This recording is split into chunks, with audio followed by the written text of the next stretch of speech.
Os Sertões de Euclides da Cunha, Parte 1, Capítulo 3. O clima. Dos breves apontamentos indicados, resulta que os caracteres geológicos e topográficos, a par dos demais agentes físicos, mutuam naqueles lugares as influências características, de modo a não se poder afirmar qual preponderante. Se, por um lado, as condições genéticas reagem fortemente sobre os últimos, estes, por sua vez, contribuíram para o agravamento daquelas, e todas persistem nas influências recíprocas. Deste perene conflito, feito num círculo vicioso indefinido, ressalta a dignificação mesológica do local. Não há abrangê-la em todas as modalidades. Escasseiam nos as observações às coisas desta terra, com uma inércia cômoda de mendigos fartos. Nenhum pioneiro da ciência suportou ainda as agruras daquele rincão sertanejo em prazo suficiente para o definir. Martius por lá passou, com a mira essencial de observar o areólito, que tombara à margem do bendegó e era já, desde conhecido nas academias européias, graças a F. Mornay e Wollaston. Rompendo, porém, a região selvagem, desertus austral, como a batizou, mal atentou para a terra recamada de uma flora extravagante, silva hórrida, no seu latim alarmado. Os que o antecederam e sucederam palmilharam, ferretoados da canícula, as mesmas trilhas rápidas de quem foge. De sorte que, sempre evitado, aquele sertão, até hoje desconhecido, ainda o será por muito tempo. O que se segue são vagas conjeturas. Atravessamo-lo no prelúdio de um estio ardente e, vendo-o apenas nessa quadra, vimo-lo sob o pior aspecto. O que escrevemos tem o traço defeituoso dessa impressão isolada, desfavorecida, ademais, por um meio contraposto à serenidade do pensamento, tolhido pelas emoções da guerra. Além disto, os dados de um termômetro único e de um aneróide suspeito, misérrimo arsenal científico com que ali lidamos, nem mesmo vagos lineamentos darão de climas que divergem, segundo as menores disposições topográficas, criando aspectos díspares entre lugares limítrofes. O de Monte Santo, por exemplo, que é, ao primeiro comparar, muito superior ao de Queimadas, diverge do dos lugares que lhe demoram ao norte, sem a continuidade que era lícito prever de sua situação intermédia. A proximidade das massas montanhosas torna-o estável, lembrando um regime marítimo em pleno continente, escala térmica oscilando em amplitudes insignificantes, firmamento onde a transparência dos ares é completa e a limpidez inalterável, e ventos reinantes, o sudoeste no inverno e o nordeste no estio, alternando-se com rigorismo raro. Mas está insulado. Para qualquer das bandas, deixa-o o viajante num dia de viagem. Se vai para o norte, salteiam no transições fortíssimas. A temperatura aumenta, carrega-se o azul dos céus, embaciam se os ares, e as ventanias rolam desorientadamente de todos os quadrantes, ante a tiragem intensa dos terrenos desabrigados que dali por diante se estiram. Ao mesmo tempo, espelha-se o regime excessivo. O termômetro oscila em graus disparatados, já em outubro, dos dias com 35 graus à sombra para as madrugadas frias. No ascender do verão, acentua-se o desequilíbrio. Crescem a um tempo as máximas e as mínimas, até que no fastígio das secas transcorrem as horas num intermitir inaturável de dias queimosos e noites enregeladas. A terra desnuda, tendo contrapostas em permanente conflito as capacidades emissiva e absorvente dos materiais que a formam, do mesmo passo armazena os ardores das soalheiras e deles se esgota de improviso. Insola-se e enregela-se em 24 horas.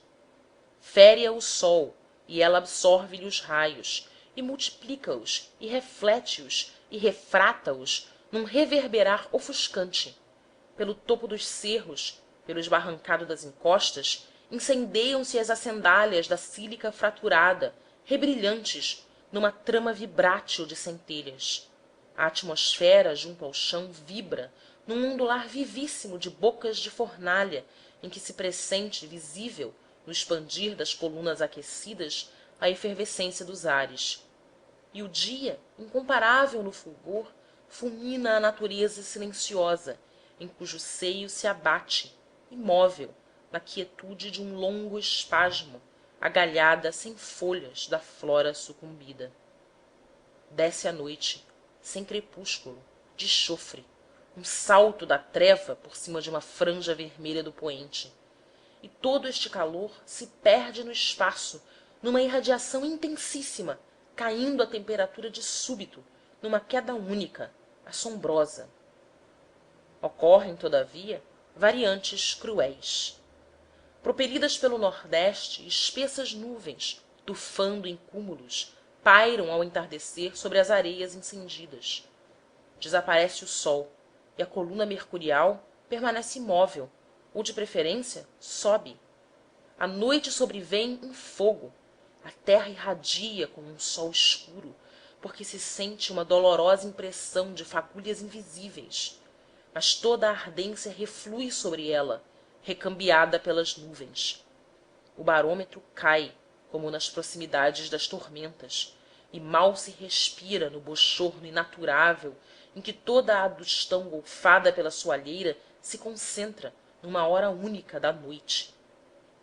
Por um contraste inexplicável, este fato jamais sucede nos paroxismos estivais das secas, em que prevalece a intercadência de dias esbraseados e noites frigidíssimas, agravando todas as angústias dos martirizados sertanejos.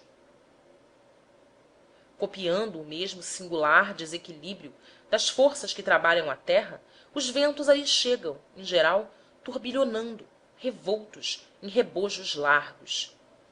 E nos meses em que se acentua, o nordeste grava em tudo sinais que lhe recordam o rumo. Estas agitações dos ares desaparecem, entretanto, por longos meses, reinando calmarias pesadas, ares imóveis sob a placidez luminosa dos dias causticantes. Imperceptíveis exercem-se então as correntes ascensionais dos vapores aquecidos, sugando à terra a umidade exígua, e quando se prolongam, esboçando o prelúdio entristecedor da seca, a secura da atmosfera atinge a graus anormalíssimos. Higrômetros singulares. Não a observamos através do rigorismo de processos clássicos, mas graças a higrômetros inesperados e bizarros. Percorrendo certa vez, nos fins de setembro, as cercanias de Canudos, fugindo à monotonia de um canhoneio frouxo de tiros espaçados e soturnos, encontramos, no descer de uma encosta, um anfiteatro irregular, onde as colinas se dispunham circulando a um vale único. Pequenos arbustos e coseiros virentes viçando em tufos intermeados de palmatórias de flores rutilantes davam ao lugar a aparência exata de algum velho jardim em abandono. Ao lado, uma árvore única, uma quixabeira alta, sobranceando a vegetação franzina. O sol poente desatava, longa, a sua sombra pelo chão, e protegido por ela, braços largamente abertos, face volvida para os céus, um soldado descansava. Descansava havia 3 meses. Morrera no assalto de 18 de julho, a coronha da Mannlicher estrondada, o cinturão e o boné jogados a uma banda, e a farda em tiras, diziam que sucumbira em luta corpo a corpo com o adversário possante. Caíra, de certo, derreando-se a violenta pancada que lhe sulcara a fronte, manchada de uma escara preta. E ao enterrar-se, dias depois, os mortos, não fora percebido. Não compartira por isto a vala comum de menos de um côvado de fundo em que eram jogados, formando, pela última vez juntos, os companheiros abatidos na batalha. O destino que o removera do lar desprotegido fizera-lhe afinal uma concessão. Livrara-o da promiscuidade lúgubre de um fosso repugnante e deixara-o ali, há 3 meses, braços largamente abertos, rosto voltado para os céus, para os sóis ardentes, para os luares claros, para as estrelas fulgurantes. E estava intacto. Murchara apenas. Mumificara, conservando os traços fisionômicos, de modo a incutir a ilusão exata de um lutador cansado, retemperando-se em tranqüilo sono à sombra daquela árvore benfazeja. Nem um verme, o mais vulgar dos trágicos analistas da matéria, lhe maculara os tecidos. Volvia ao turbilhão da vida sem decomposição repugnante, numa exaustão imperceptível. Era um aparelho revelando de modo absoluto, mas sugestivo, a secura extrema dos ares. Os cavalos, mortos naquele mesmo dia, semelhavam espécimens empalhados de museus, o pescoço apenas mais alongado e fino, as pernas ressequidas e o arcabouço engelhado e duro. À entrada do acampamento, em Canudos, um deles, sobre todos, se destacava impressionadoramente. Fora a montada de um valente, o alferes Vanderlei, e abatera-se, morto juntamente com o cavaleiro. Ao resvalar, porém, estrebuchando malferido, pela rampa íngreme, quedou, adiante, à meia encosta, entalado entre fraguedos. Ficou quase em pé, com as patas dianteiras firmes num ressalto da pedra. E ali estacou, feito um animal fantástico, aprumado sobre a ladeira, num quase curvetear, no último arremesso da carga paralisada, com todas as aparências de vida, sobretudo quando ao passarem as rajadas ríspidas do nordeste se lhe agitavam as longas crinas ondulantes. Quando aquelas lufadas, caindo a súbitas, se compunham com as colunas ascendentes em remoinhos turbilhonantes à maneira de minúsculos ciclones, sentia-se maior a exsicação do ambiente adusto. Cada partícula de areia suspensa do solo gretado e duro irradiava em todos os sentidos, feito um foco calorífico, a surda combustão da terra. Fora disto, nas longas calmarias, fenômenos óticos bizarros.